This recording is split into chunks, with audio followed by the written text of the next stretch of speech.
Enchentes na Nigéria deixam mais de 80 mortos. 15 estados são afetados pelo fenômeno climático. PIB brasileiro registra alta no primeiro trimestre do ano. Índice fica abaixo das expectativas. 17 pessoas são presas em operação policial no Paraná. Organização criminosa operava em São José dos Pinhais. TMW Telecom inaugura nova sede em Garopaba, litoral catarinense. Novo espaço vai priorizar atendimento ao cliente. Também em Garopaba, inscrições abertas para a Copa Nahu de tênis. Torneio começa no sábado, 7 de junho. E você vai conhecer o primeiro atleta transplantado a participar no Ironman Brasil. Catarinense Thiago Regis se prepara há 6 meses para a prova que acontece no próximo domingo em Florianópolis. Essas e outras notícias a partir de agora no Pix News.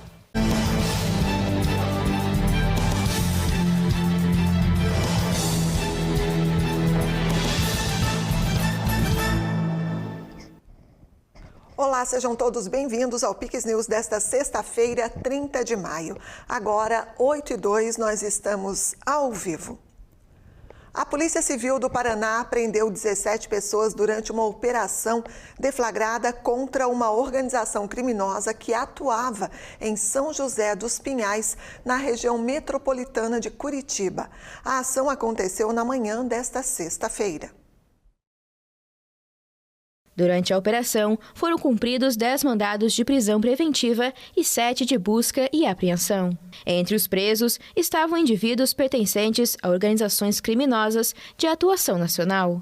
No local, foi apreendida grande quantidade de drogas, armas de fogo, simulacros, dinheiro, cerca de 70 quilos em moedas e diversos objetos de procedência ilícita. A investigação apurou a existência de 3 grandes barracões de lona utilizados como ponto de venda e consumo de drogas, localizados às margens da BR-376, área conhecida como uma das principais zonas de atuação do grupo criminoso. Nós deflagramos a Operação Cracolona, que investiga uma organização criminosa voltada ao tráfico de drogas. Essa investigação já perdura há 4 meses e nós constatamos que essa organização se utilizava de alguns barracões localizados às margens da BR-376 para traficar. Eles recebiam a droga bruta, fracionavam a droga no local e distribuíam nas redondezas. Com essas informações, nós representamos pelas prisões preventivas e pelas buscas e apreensão em outros endereços também vinculados a esse alvo principal. O Poder Judiciário deferiu essas medidas e hoje nós cumprimos. Ao todo, foram 17 pessoas presas e inúmeros objetos apreendidos. A operação é resultado de uma investigação conduzida pela Polícia Civil, com foco na desarticulação de núcleos do tráfico que vinham agindo de forma organizada em diferentes regiões da cidade, especialmente em áreas de vulnerabilidade social. Todos os capturados foram encaminhados ao sistema penitenciário. As investigações continuam com foco na análise do material apreendido e na identificação de outros possíveis envolvidos. Santo Antônio do Sudoeste ganha um novo centro de convivência e anuncia investimentos de mais de 60 milhões de reais em infraestrutura, educação e assistência social. A nova estrutura do município paranaense foi inaugurada na quinta-feira e deve atender públicos de todas as idades. Com um investimento de mais de 9 milhões de reais, a estrutura vai abrigar serviços do CRAS e do CREAS, além de oferecer espaços de lazer, saúde e capacitação. O local foi projetado para atender idosos, crianças, jovens e pessoas com deficiência, com piscina térmica, salas de oficinas, campo de futebol e outras áreas de convivência. Durante a solenidade, o governo estadual também anunciou um pacote de obras no município que somam mais de 61 milhões de reais. Entre os investimentos estão a construção de um novo ginásio de esportes, pavimentação urbana, uma estrada rural e uma escola cívico-militar.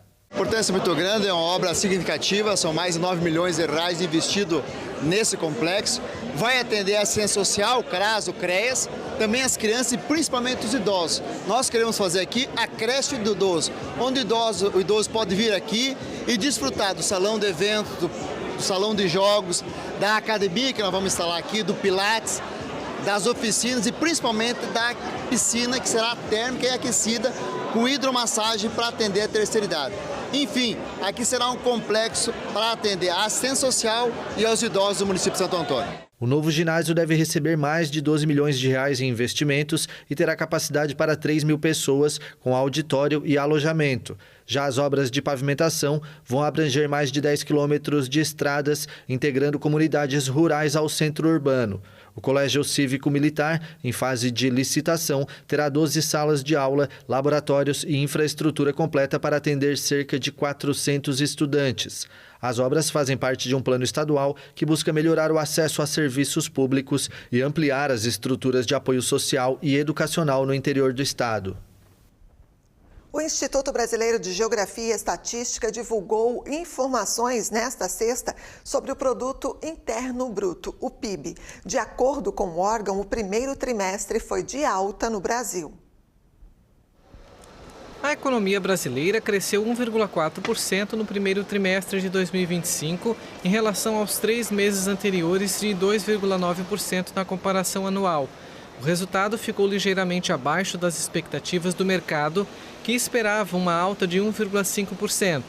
A expansão trimestral foi impulsionada principalmente pelo setor agropecuário, que cresceu 12,2%. O desempenho é explicado pela recuperação da safra de grãos, especialmente soja, milho e arroz, que tradicionalmente concentram um impacto no PIB nos primeiros meses do ano. O setor de serviços também teve uma contribuição positiva, com um crescimento de 9,3% no primeiro trimestre, enquanto a indústria permaneceu praticamente estável, com queda marginal de 0,1%.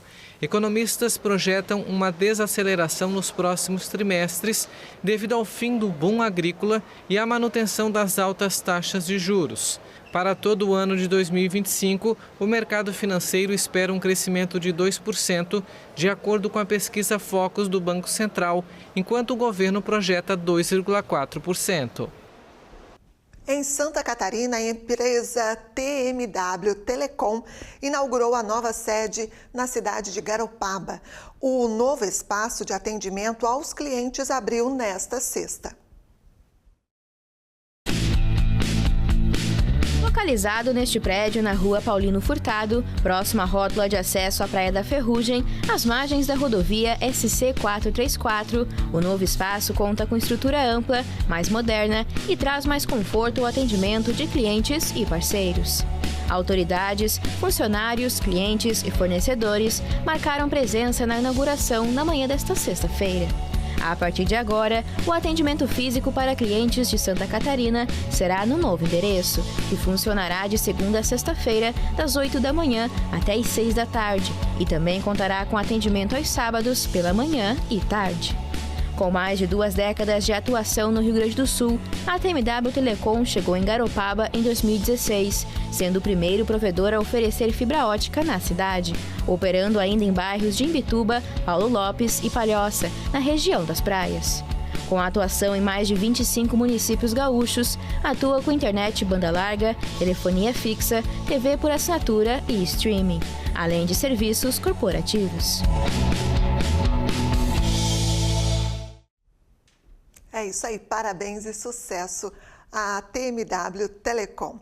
Agora uma pausa e você vai ver a seguir. Enchentes na Nigéria, fenômeno climático deixa mais de 80 mortos no país.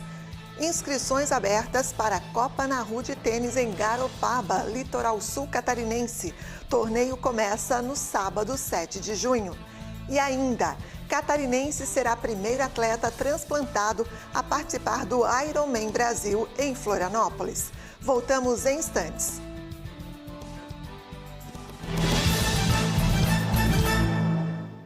Chegou o furacão de ofertas. Ai, que comprar! Sexta, sábado e domingo de desconto! Não vai sobrar nada. Vinhos importação Comprão com 40% off no clube. Se beber, não dirija. Alcatra com maminha a vácuo, R$ 34,90 o quilo. Sobrecoxas de frango Lar IQF, 700 gramas, R$ 7,99. Arroz branco Bondra, 5 quilos, R$ 15,99. Mistura láctea Triângulo Mineiro, 395 gramas, R$ 2,99. Lava-roupas Tixan IP, 2 quilos e 400, R$ 21,99. Melhor preço é no Comprão. Ai, que loucura! Mais importante que falar dos 46 mil benefícios oferecidos em universidades catarinenses é falar das histórias que o programa Universidade Gratuita está ajudando a escrever. Em 2 anos, o governo pagou as mensalidades de milhares de alunos, tornando possível o sonho da faculdade em todas as regiões do estado. Informações, acesse o site. Programa Universidade Gratuita. Oportunidade para quem precisa. Governo de Santa Catarina. O que é Garopaba?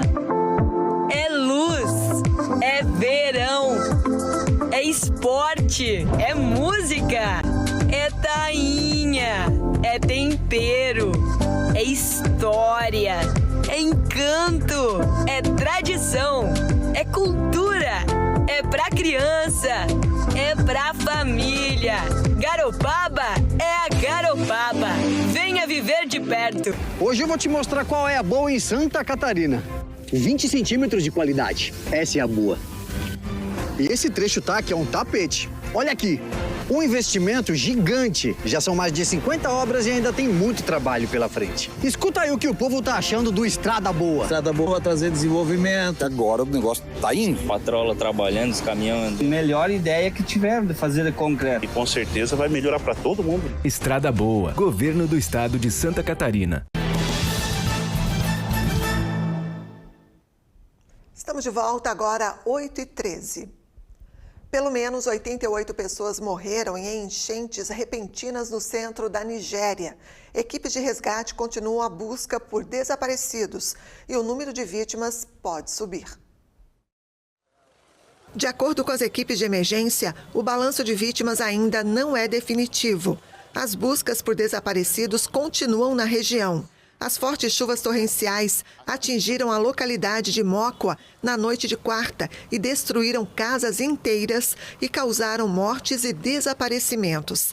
A agência meteorológica nigeriana alertou sobre possíveis inundações repentinas em 15 dos 36 estados do país até esta sexta. Na Nigéria, as enchentes causam estragos todos os anos, com centenas de mortes, em grande parte devido às infraestruturas precárias. A estação chuvosa no país normalmente dura 6 meses e está apenas começando. De acordo com a Agência Nacional de Gestão de Emergências, no ano passado, mais de 1.200 pessoas morreram e 1.200.000 ficaram desabrigadas em pelo menos 31 dos 36 estados da Nigéria, em uma das piores inundações do país em décadas. O presidente dos Estados Unidos, Donald Trump, vai poder revogar as proteções legais de mais de 500 mil de imigrantes. A permissão temporária foi emitida nesta sexta pela Suprema Corte Americana.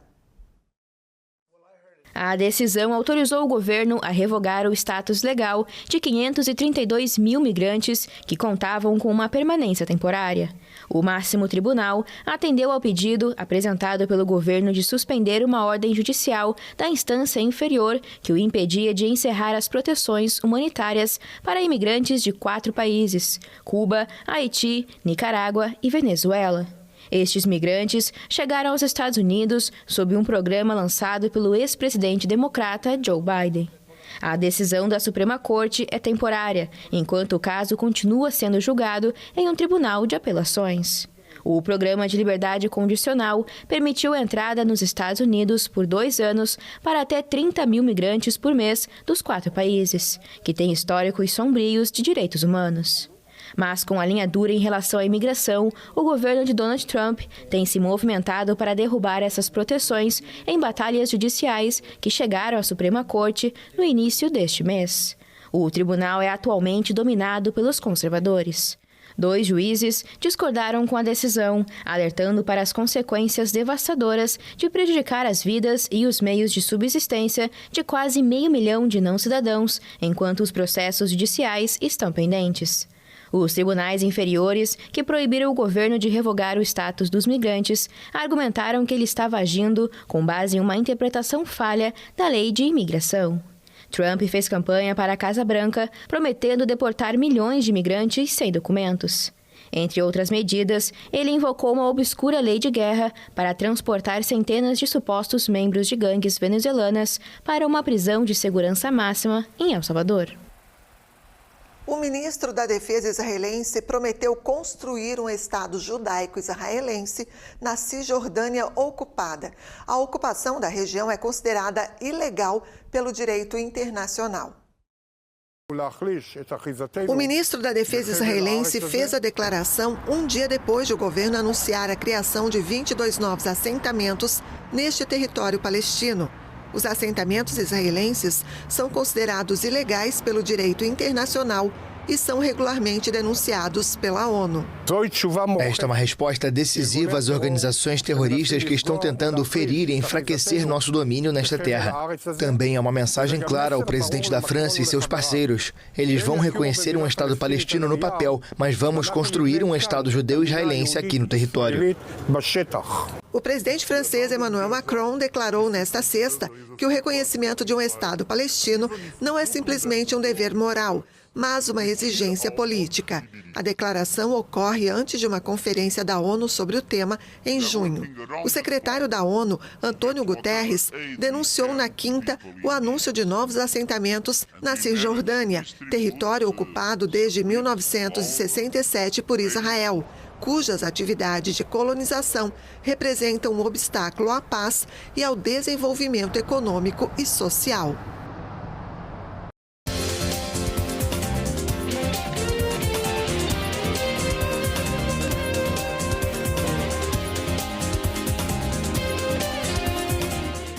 Agora é hora de esporte. Quando a gente fala de esporte aqui no Pix News, a gente fala de Vinícius Pacheco, que está chegando por aqui para falar das Copas Sul-Americana e Libertadores. Vini, boa noite, bem-vindo. Boa noite, André. Boa noite a todos que nos acompanham. E teve brasileiro novamente em campo pela Libertadores. O último a jogar pela fase de grupos da Libertadores foi o Fortaleza. E foi com a derrota fora de casa, mas que mesmo assim conseguiu ser classificado. Fortaleza, o Leão, perdeu para o Racing. E a gente confere agora o único gol da partida, marcado pelo Adrian. E olha que foi um golaço. Deixou a bola escapar e depois, meio de voleio, de bicicleta, meteu no canto, fazendo 1-0 para os argentinos e classificando na primeira colocação, deixando o Fortaleza como segundo colocado. E é isso que a gente confere como ficou a classificação do Fortaleza no grupo E. Então passou para as oitavas de final, o que é o mais importante. Agora falando da Sul-Americana, aí o cenário já foi outro. De 3 brasileiros que entraram em campo, apenas o Fluminense conseguiu sair classificado por 2-0 em cima do Once Caldas. E é isso que a gente confere agora, os gols da partida, marcado pelo Martinelli, o primeiro gol, a bola sobrou, quicando, fez 1-0. E na sequência o Arias tocou, resbalou ali, ficou para o Kevin Serna marcar o segundo para o Fluminense. Já o Atlético Mineiro tinha a missão de vencer com um placar simples dentro de casa e empatou e acabou se complicando e foi para os playoffs. E é isso que a gente confere agora, porque o Atlético fez o primeiro gol da partida com o Lianco de cabeça após cruzamento de escanteio. Ele foi o herói e também o vilão do jogo. Tocou a bola na mão, marcado o pênalti e o Cueva marcou, fazendo assim 1-1. A partida ficou tudo igual. O Atlético Mineiro vai para os playoffs. É isso que a gente confere daqui a pouquinho. Porque foi o mesmo cenário para o Grêmio, que teria que vencer por mais de 2 gols e teve a possibilidade, principalmente após a expulsão de 2 jogadores do Sporting Luquenho, principalmente por agressão. Todos os 2 jogadores agrediram atletas do tricolor gaúcho e foram expulsos. Mesmo com 2 jogadores a mais, o Grêmio não conseguiu fazer o placar necessário. Venceu apenas por 1-0 e ainda perdendo o pênalti. E é isso que a gente confere agora. O Grêmio teve a marcação do pênalti a seu favor, o juizão entendeu que houve esse agarrão e o Martins Arezzo perdeu o pênalti. Na sequência, o Riquelme fez 1-0 para o Grêmio, mas como eu falei, precisava fazer no mínimo 2 ou 3 para se classificar no saldo de gols. E a gente confere por quê. Agora aí na tabela, a gente tem a classificação do Grêmio, que ficou no saldo de gols 4-5 para o Godoy. Se tivesse feito 2 gols a mais, já teria ficado na primeira colocação e passava direto para as oitavas. Já o Fluminense ficou com 13 pontos, primeiro colocado do grupo. Virando a página, a gente tem a colocação do Atlético Mineiro, que é aquilo que a gente falou. Se tivesse vencido por um placar simples ou até mesmo empatado, empatado não, teria que ter ganhado com um placar simples, sairia aí na frente, na vantagem, mas acabou empatando e aí foi para os playoffs. Com esses resultados, quem fica na segunda colocação da Copa Sul-Americana enfrenta o terceiro colocado da Copa Libertadores. E os confrontos vão ser esses aí nos playoffs das oitavas de final da Libertadores. Os brasileiros vão enfrentar então o Aliança Lima, o Grêmio e o Aliança Lima. O Atlético Mineiro vai enfrentar então o Bucaramanga, decidindo em casa. Todos esses times que a primeira partida vão jogar fora vão decidir em casa. Já o Bahia, que saiu da Libertadores na terceira colocação, vai enfrentar o América de Cali e o Independente Del Valle e Vasco da Gama. Esses são os 4 times brasileiros que ficaram então nos playoffs. E aí sim, passando daí, vão para as oitavas de final, que aí tem um sorteio para decidir quem vai para as oitavas da Sul-Americana. E o sorteio da Libertadores ocorre na próxima segunda-feira. Falando então das Copas do Continente, a gente vai falando um pouco mais sobre a CBF, porque não para de vir polêmicas vindo da amarelinha. Isso porque a FIFA enviou um documento à CBF solicitando explicações sobre a possível atuação de um intermediário sem licença na contratação de Carlo Ancelotti para a seleção brasileira. O técnico italiano assumiu oficialmente a seleção brasileira na última segunda-feira, após negociar um contrato que vai até a Copa do Mundo de 2026. Segundo uma carta divulgada pela imprensa, a FIFA questiona a participação de Diego Fernandes, que teria intermediado a tratativa entre Ancelotti e a CBF. A entidade internacional entende que a ação pode configurar uma infração ao regulamento de agentes do futebol. No documento, a FIFA solicita à Confederação Brasileira detalhes sobre o papel de Fernandes, cópias de pagamentos realizados, trocas de comunicação realizadas, a contratação e eventuais acordos formalizados ao intermediário. A CBF declarou que o contrato possui cláusulas de confidencialidade e que os termos foram definidos durante a gestão anterior do ex-presidente Edinaldo Rodrigues, afastado por decisão judicial em 15 de maio. Agora passamos a régua então sobre futebol e a gente vai falar sobre os amantes do tênis, principalmente os do litoral catarinense.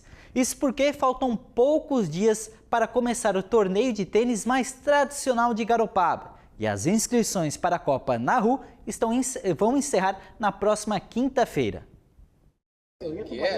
Com mais de 100 edições promovidas pela Associação de Tenistas de Garopaba, a Copa Nahu chega com a promessa de alto nível na competição. Esse campeonato está prometendo ser dos melhores, os melhores tenistas da região estão jogando, já tem alguns de Imbituba que também já estão inscritos, então vai ter excelentes jogos, o pessoal bate forte na bola, o nível é alto. E o que é legal é que tem de todos os níveis, tem desde o pessoal que está começando até gente que joga muito bem tênis. O campeonato será realizado na primeira quadra de tênis construída em Garopaba, um espaço histórico que contribuiu para o desenvolvimento do esporte na cidade. Essa quadra aqui ela foi construída nos anos 70, que eu já jogava um tênis, digamos assim, num bom nível, e como eu não parava nunca, meus pais fizeram questão de construir a quadra e ela foi a primeira quadra a ser construída em Garopaba e existe até hoje no mesmo lugar, desde os anos 70.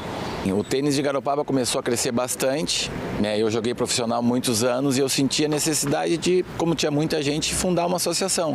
Aí eu fundei a ATG, que é a Associação dos Tenistas de Garopaba, e a gente já fez mais de 100 torneios promovidos pela ATG. Esse, se eu não me engano, será o torneio de número 102 da história da ATG, o que é impressionante para uma cidade que nem Garopaba. O torneio começa no dia 7 de junho e terá duração estimada de 15 dias. As inscrições devem ser feitas pelo site que aparece na tela até a próxima quinta-feira. Normalmente, muitos jogos durante o fim de semana. A gente começa sempre cedo, né, para aproveitar o dia todo. E durante a semana, alguns dias, a gente sempre faz o tradicional, que nos torneios, até nos torneios internacionais, é o tradicional Night Match, que é o jogo da noite. Normalmente é um jogo de bom nível, assim, para a galera poder vir. Começando mais ou menos tipo 6 da tarde, sempre tem esse jogo da noite. Cerca de 40 tenistas devem disputar a Copa Nahu, divididos em 2 categorias, A e B. Os atletas serão classificados de acordo com o nível técnico. O formato do torneio incentiva também a participação de quem está começando no tênis, além de garantir o espírito competitivo. A ideia do evento é realmente promover o tênis. Quando a gente olha para os esportes que são transmitidos na mídia e a grande massa fala, a gente exclui alguns esportes, né? E o tênis é um desses. Então, a gente tem muito tenista em Garopaba que a gente acaba não sabendo. Eu comecei no tênis agora também a praticar. Então, é muito importante a gente incentivar o pessoal que já joga e o pessoal a começar a jogar também. Porque é um esporte muito didático, é bom para a cabeça, é bom para o corpo. Então, essa que é a ideia. Os campeões e vices de cada categoria receberão a premiação em dinheiro, sendo de R$500 a R$250, conforme a colocação e categoria. Betinho participa dos torneios da ATG desde as primeiras edições e destaca que, além do prêmio, a principal atração é a confraternização entre os competidores. Todo mundo, quando pode trazer a família, todo mundo participa. Tem o gramado aqui, essa quadra aqui é especial, né? Tem esse campo todo aqui que fez crianças, aqui as mulheres dos jogadores. E aí é só diversão na quadra. Aqui tem todos os níveis na competição. Então, mesmo que jogue menos ou mais, vai se enquadrar num determinado grupo de jogadores, vai jogar bem tranquilamente, vai se divertir bem. O que é o principal, é a diversão aqui na quadra, né? Realmente, o que importa é a diversão. E Santa Catarina terá o primeiro triatleta transplantado a disputar o Ironman Brasil, neste domingo em Florianópolis. Thiago Regis, de 45 anos, está há 6 meses se preparando para a maratona. Foram 9 meses na fila de espera pelo órgão que transformaria a vida de Thiago para sempre. Em 2014, após exames de rotina, o atleta descobriu que tinha nefropatia grave. Durante alguns anos, controlou a doença com hábitos saudáveis. Mas o avanço da insuficiência renal crônica o levou para a diálise em 2022. Após 9 meses na fila do transplante, Thiago recebeu a notícia tão aguardada e foi até o Hospital Santa Isabel, em Blumenau, fazer a cirurgia para receber um novo rim.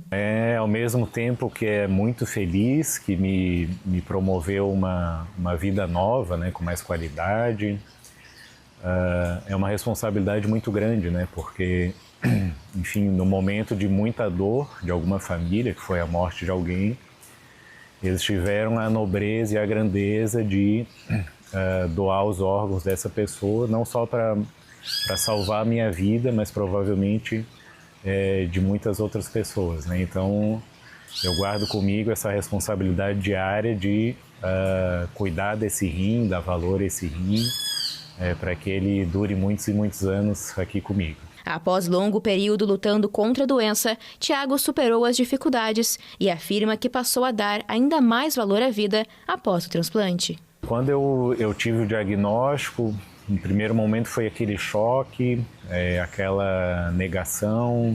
Eu sempre me perguntava por que comigo, né?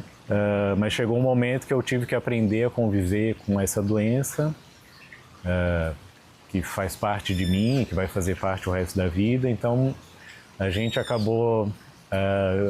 acabei ficando amigo da minha doença, a gente conviveu respeitosamente, eu cuidando da minha saúde, ela demorando um pouquinho mais para evoluir.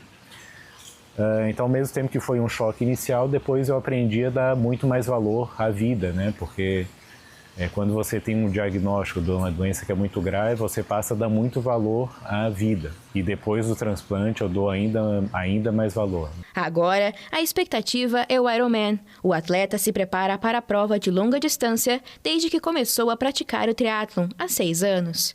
Mesmo com o diagnóstico e as limitações impostas pela doença renal, Thiago nunca parou de se exercitar. Desde o meu diagnóstico, eu nunca parei de fazer atividade física. Durante a minha diálise, eu continuei dentro das limitações fazendo atividade física. No pós-transplante, mesmo contra o meu médico, no primeiro mês eu já ia para a academia fazer algum movimento, né? Então eu nunca tive medo de ficar sem fazer atividade física, porque foi isso que me ajudou na recuperação, foi isso que me ajudou a que eu tivesse uma qualidade de vida um pouco melhor durante esses anos pós-diagnóstico, né? Então, sempre com a confiança de que nunca ia parar. O Ironman é uma das competições de triatlon mais desafiadoras e prestigiadas do mundo, com um formato que combina natação, ciclismo e corrida em distâncias extremas. Neste domingo, Thiago espera, além de superar os desafios da maratona, chamar a atenção do público para a importância da doação de órgãos. O estado catarinense, segundo a Associação Brasileira de Transplantes de Órgãos, possui a segunda maior taxa de doação, com 39,3 por milhão de população registrada no ano de 2024. A não autorização das famílias no estado também é uma das menores, com 32%, enquanto a média nacional está em 46%. Eu quero aproveitar o Ironman, né, que é uma, enfim, para quem é do triatlo e para quem gosta de esporte, é um desafio muito grande e a ideia realmente é chamar a atenção para a questão da doação de órgãos. Hoje são 70 mil pacientes em fila no Brasil aguardando para receber um órgão. Então, a minha ideia e a ideia, acho que de outras pessoas que fazem esporte, de quem convive diariamente como transplantado, é que se espere cada vez menos nessa fila, né?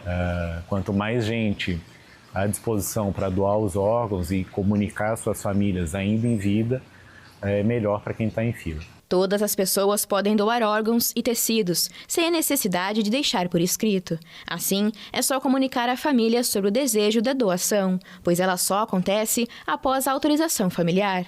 Após o consentimento da família, são iniciados o planejamento da logística, os procedimentos para a remoção dos órgãos, seleção dos receptores mais compatíveis e, na sequência, distribuição dos órgãos para serem transplantados. Eu só realmente pedir para que as pessoas realmente conversem sobre isso, né, sobre a doação de órgãos de forma natural, né, que não seja assim, não seja algo difícil, né. Eu acho que falar sobre morte é sempre um tabu, mas a morte também salva vidas, né? E eu estou aqui e estou largando o Ironman graças a alguma família que decidiu, enfim, doar os órgãos, né, do seu parente, né? Então, vamos doar os órgãos. É isso aí, uma mensagem muito bonita passada pelo Regis, e esse é o verdadeiro espírito esportivo. Andréia, por hoje a gente encerra sobre as informações de esporte aqui no Pix News e a gente volta na próxima semana, principalmente também trazendo o sorteio da Libertadores, os tão esperados confrontos, quem vai enfrentar quem na próxima fase. A gente aguarda ansiosos. Exatamente. Agora, sobre a matéria anterior, que exemplo de vida, né? Exato. De perseverança, de luta, de fé, de otimismo e de amor pela vida. Enquanto muitos, às vezes, se entregam, né? Está aí um grande exemplo a ser seguido. Exato. E também uma campanha, né? Levantando a bandeira da importância da doação dos órgãos. Exato. Bela matéria mesmo. Vini, muito obrigada. Obrigado, e até a próxima. E para a gente encerrar o Pix News de hoje, vamos falar sobre uma visita inusitada no litoral catarinense. Ficou curioso? Opa!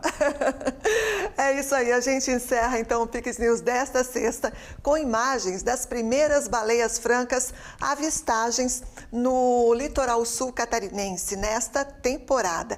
Os registros foram feitos por populares na Praia do Rosa, em Imbituba, e na Praia do Silveira, em Garopaba, e nesta quinta-feira, na Praia do Sol, em Laguna. Os flagrantes marcam o início do período em que a espécie migra das águas geladas da Antártica em direção à costa brasileira, buscando áreas mais calmas e quentes para acasalar, dar à luz e cuidar dos filhotes. A temporada de baleias francas ocorre geralmente de julho a novembro, com pico de avistagens entre agosto e setembro. Em alguns anos, os registros começam em maio, como em 2024, e agora se repete. O litoral sul de Santa Catarina é um dos principais berçários da espécie ameaçada de extinção. O projeto Franca Austral ProFranca, que atua no monitoramento e na pesquisa científica da espécie, acompanha de perto os movimentos das baleias e reforça a importância do cuidado no uso das praias e também do mar durante esse período. É isso aí. A íntegra desta edição você pode rever no @PixNewsHD. Curte e compartilhe os nossos conteúdos. Outras informações no pixtv.com.br.